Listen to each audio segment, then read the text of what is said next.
দুনিয়াতে দুইটা মানুষ সুখী হয় না। এক ধরনের মানুষ হচ্ছে অর্থলোভী নারী আর নারীলোভী পুরুষ। কথা ঠিক না বে ঠিক? কি বললাম? অর্থলোভী নারী আর নারীলোভী পুরুষ, এই দুইটা মানুষ কখনো সংসার করতে গিয়ে সুখী হয় না। কাজেই সাংসারিক জীবনে যারা নতুন বসবাস করতেছেন, যদিও কখনো মাথার মধ্যে আসে যে আমি হয়তো এই স্বামীকে পেয়ে আমি ঠকে গিয়েছি, অথবা স্বামী যদি ভাবে যে এই স্ত্রীকে পেয়ে আমি ঠকে গিয়েছি, এই ধরনের চিন্তা ভাবনা কখনো আনবেন না। কারণ দুনিয়া আল্লাহর কাছে সবচেয়ে বড় নিকৃষ্টতম একটা জিনিসের নাম হচ্ছে মানুষের মধ্যে বিচ্ছেদ হয়ে যাওয়া। কথা ঠিক না বে ঠিক? আল্লাহ পাক রব্বুল আলামিন আমাদের প্রত্যেককে এই ধরনের দুর্ঘটনা থেকে মুক্ত থাকার তৌফিক দান করুক, সকলে বলি আমিন। আল্লাহ নবী সাল্লাল্লাহু আলাইহি ওয়াসাল্লাম নারীদের ব্যাপারে একটা কথা বলেছেন যে আমি যখন ওই মেরাজে গিয়েছিলাম, মেরাজের মধ্যে আমাকে আল্লাহ পাক রব্বুল আলামিন দুইটা প্রজেক্ট ভ্রমণ করেছেন, একটার নাম জান্নাত আর একটার নাম জাহান্নাম। তো এই জান্নাত এবং জাহান্নামের মধ্যে আমি যখন জাহান্নাম পরিদর্শন করতে গেলাম, তখন সেখানে গিয়ে দেখি অধিকাংশ জাহান্নামী হচ্ছে নারী। কি ভাই? অধিকাংশ জাহান্নামী হচ্ছে নারী। আজকে যেই কথাটা বলতে চাই, নারীরা একটা কথা বলার কারণে, শুধুমাত্র একটা কথা বলার কারণে তারা জাহান্নামী হয়ে যাবে। কয়টা কথা ভাই? একটা কথা, ভালো করে শুনেন। নারীরা শুধুমাত্র একটা কথা বলবার কারণে তারা জাহান্নামী হয়ে যাবে। কি কথা? আল্লাহ নবী সাল্লাল্লাহু আলাইহি সাল্লাম হাদিসের মধ্যে বর্ণনা করেছে যে নারীরা তারা কি করবে? কুফরি করবে। একজন সাহাবী আবার পাল্টা প্রশ্নের জবাব দিয়েছে, আল্লাহ নবী গো, তারা কিসের কুফরি করবে? আল্লাহ নবী সাল্লাল্লাহু আলাইহি সাল্লাম জবাব দিয়েছে, স্বামীর সাথে কুফরি করবে। স্বামীর সাথে কি কুফরি করবে? আল্লাহ নবী সাল্লাল্লাহু আলাইহি সাল্লাম বিশ্লেষণ করে বুঝিয়ে দিয়েছেন যে ওই সমস্ত নারীরা জাহান্নামী হবে। কারা? ওই সমস্ত নারীরা জাহান্নামী হবে একটি কথা বলার কারণে। কি কথা? খেয়াল করবেন, প্রত্যেকটা পুরুষ তার নিজের জন্য কখনো তারা কি করে না? সংসারের মধ্যে খাটে না। আপনার একটা জিনিস চিন্তা করবেন, ভালো করে চিন্তা করবেন। একটা ছেলের যখন 8 বছর সময় থাকে, তখন থেকে সে কর্মচারী হয়। কথা ঠিক না বে ঠিক? যখন সে দিন দিন বড় হয়, 8 বছর যখন সময় ছিল তখন তার স্ত্রী ছিল না। এই ছেলেটাই তার ফ্যামিলির টেনশনের কারণে সে টাকা পয়সা ইনকাম করত। কথা ঠিক না বে ঠিক? আরো যখন বড় হলো, ফ্যামিলির ভার তার উপর আরো বেড়ে গেল, টাকা পয়সা কামাই করে শুধুমাত্র ফ্যামিলির জন্য।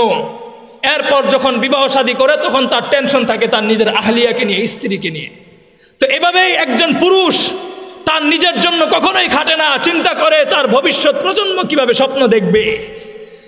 যখন বিয়ে করে, তখন ওই বিয়ে করবার পরে স্বামীর উপর প্রথম আঘাত আসে মা বাবার পক্ষ থেকে, যে বিয়ে করার পরে বউ নিয়ে মনে হয় পাগল হয়ে গেছে। কথা ঠিক না বে ঠিক? এই আঘাতটা বাপ মাই করে অনেক সময়। দ্বিতীয় নম্বর কথা কি? নারীরা একটা কথা বললে জাহান্নামে যাবে। সেটা কি? সেটা হচ্ছে এই, তুমি যদি একটা নারীকে হাজার হাজার শত জিনিস দিয়েও যদি সন্তুষ্ট রাখার চেষ্টা করো, কোনো এক সময় যদি তুমি তার সাথে দুর্ব্যবহার করো বা একটা কথায় যদি গরমিল করো, তাহলে স্ত্রীদের প্রথম বক্তব্যই থাকে এটা যে আমি তোমার কাছ থেকে কখনো ভালো আচরণ পাই নাই। কথা ঠিক না বে ঠিক? এই যে একটা কথা, হাসির কথা নয়। আল্লাহ নবী সাল্লাল্লাহু আলাইহি সাল্লাম বলেছেন, এটা তোমাদের স্ত্রীরা এই কথা বলবে, তোমাদের কাছে কখনো ভালো আচরণ পাই নাই। দূর থেকে যারা মা বোনরা শুনতেছেন আমার এই আলোচনা, আপনাদের হাতে পায়ে ধরে অনুরোধ করে বলি, আপনার স্বামীকে এই কথা বলে কষ্ট দিবেন না। আপনার স্বামীকে এই কথা বলে কষ্ট দিবেন না। তার কারণ হচ্ছে আল্লাহ নবী সাল্লাল্লাহু আলাইহি সাল্লাম বলেছেন যে আমি জাহান্নামীদের মধ্যে দেখেছি অধিকাংশই হচ্ছে নারী। কোন সমস্ত নারী? যেই সমস্ত নারীরা তার স্বামীর চোখের উপর চোখ রেখে কথা বলেছিল যে আমি তোমার কাছ থেকে কোনোদিন ভালো আচরণ পাইনি। অর্থাৎ তারা স্বামীদের অকৃতজ্ঞ হয়ে থাকবে, সব কিছু দেওয়ার পরেও বলবে আমি তোমার কাছে কোনো কিছু পাইনি। কথা ঠিক না বে ঠিক? এই সমস্ত নারীদের শাস্তিগুলো কেমন হবে শুনবেন? শুনবেন একটু? মহিলারা হয়তো অনেক দূর থেকে আওয়াজ শুনতেছেন, ভালো করে খেয়াল করেন যে আপনাদের নতুন বিবাহের মধ্যে জীবনটাকে পরিচালনা করবার জন্য আজকের এই ছোট্ট ছোট্ট কথা আপনার হৃদয়ে গেঁথে রাখেন। হযরতে আলী কাররামাল্লাহু ওয়াজহাহু তিনি একবার শ্বশুর বাড়িতে যাওয়ার ইচ্ছা করলেন। ওনার শ্বশুর বাড়ি কোথায়? রাসূলুল্লাহ সাল্লাল্লাহু আলাইহি ওয়াসাল্লামের বাড়িতে। যখন বাড়িতে যাওয়ার ইচ্ছা করলেন, হযরত ফাতেমা রাদিয়াল্লাহু তাআলা আনহাকে সাথে নিয়ে রওনা হলেন। রওনা হওয়ার পরে হযরত ফাতেমা রাদিয়াল্লাহু তাআলা আনহা তিনি বাড়ির কাছে যাওয়ার পরে হযরত আলী রাদিয়াল্লাহু তাআলা আনহুকে বললেন, আপনি একটু দাঁড়ান, আমি ভিতরে গিয়ে দেখে আসি বাড়ির পরিস্থিতি কেমন।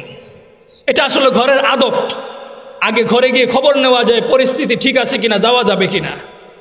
হযরত ফাতেমা রাদিয়াল্লাহু তাআলা আনহা তিনি বাড়ির ভিতরে যাওয়ার পরে গিয়ে দেখলেন আল্লাহর নবী সাল্লাল্লাহু আলাইহি ওয়াসাল্লাম কান্না করতেছেন।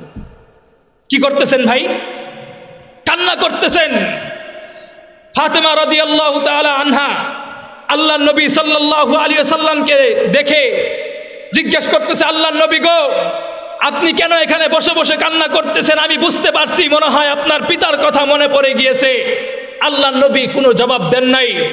এরপর ফাতেমা রাদিয়াল্লাহু তাআলা আনহা জিজ্ঞেস করলেন, আল্লাহর নবী বুঝতে পেরেছি মনে হয় আপনার সবচাইতে কাছের মানুষ আপনার আম্মা জানের কথা মনে পড়েছে, সেজন্য মনে হয় আপনি কাঁদতেছেন।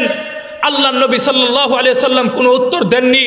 হঠাৎ করে ফাতেমা রাদিয়াল্লাহু তাআলা আনহা ভেঙে পড়ে গিয়ে বললেন, আল্লাহর নবী গো, আপনি যদি এভাবে কাঁদতে থাকেন, একজন মেয়ের সামনে যদি বাবা যদি এভাবে কাঁদতে থাকে তাহলে মেয়ে আর কতটুকু কন্ট্রোল করতে পারে? এই কথা বলবার পরে আল্লাহর নবী সাল্লাল্লাহু আলাইহি সাল্লাম বলতেছেন, ফাতেমা গো, আমি আমার কোনো আত্মীয় স্বজনের জন্য কান্দি না রে মা, আমি কাঁদতেছি কি জন্য তুমি জানতে চাও? আমি যখন মেরাজের মধ্যে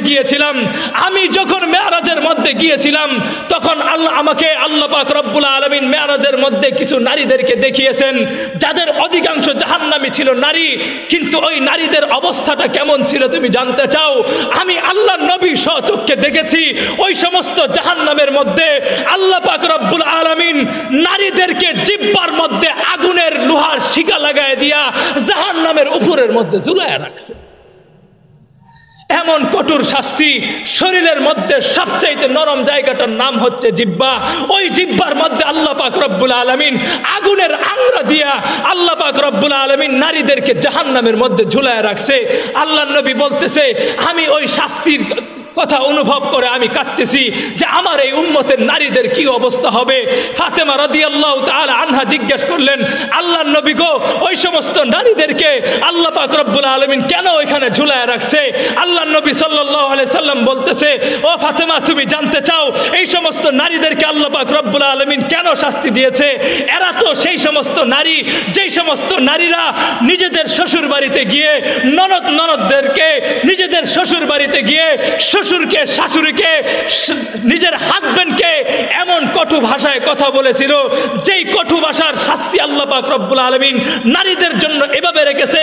হাদিসের কোন কোন কিতাবের মধ্যে বর্ণনা হয়েছে নারীদের স্তরের মধ্যে পর্যন্ত আল্লাহ পাক রব্বুল আলামিন আগুনের লোহা আংরা শিকা পরায় জাহান্নামের মধ্যে ঝুলায় রাখে। মুহতারাম হাজরিন, দুনিয়াটা বড় কঠিন, দুনিয়াটা বড় কঠিন। আমরা একটু বোঝার চেষ্টা করি। বর্তমান যুগের মেয়েরা তো আমরা এত আধুনিক হয়েছি, পর্যায়ক্রমে আমরা পারলে চেষ্টা করি স্বামীর গায়ে হাত তোলার জন্য। কথা ঠিক না বেঠিক? খবরদার এটা করবেন না। কোরআন হাদিসের দিক নির্দেশনা না থাকবার কারণে আজকে শত শত মানুষগুলো জাহান্নামের কাতারে দাঁড়াচ্ছে। এজন্যই কোরআনের আয়াত পড়েছি, ইয়া আইয়ুহাল্লাযীনা আমানু কু আনফুসাকুম ওয়া আহলিকুম নারা। আমার আল্লাহ পাক রব্বুল আলামিন আমাকে আপনাকে খুবই মহব্বত করে ভালোবেসে ডাক দিয়েছেন, হে ঈমানদারগণ, তোমরা জাহান্নামের আগুন থেকে বাঁচো এবং কি করো? নিজের আহালদেরকে জাহান্নামের আগুন থেকে বাঁচাও।